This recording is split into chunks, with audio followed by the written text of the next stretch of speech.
Own a home that needs repairs, but can't afford to fix it? The U.S. government has programs that can help. Many homeowners live with unsafe roofs, broken heating systems, or major repairs they've had to put off because of cost. Programs from HUD and the USDA help eligible homeowners pay for essential home repairs like roofing, plumbing, heating, electrical, and accessibility upgrades. Some programs focus on low-income households, seniors, and rural homeowners.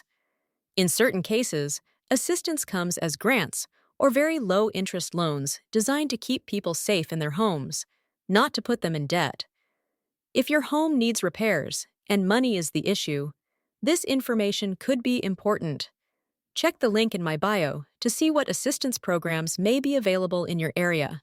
Follow for daily videos explaining real U.S. government support programs. P.S.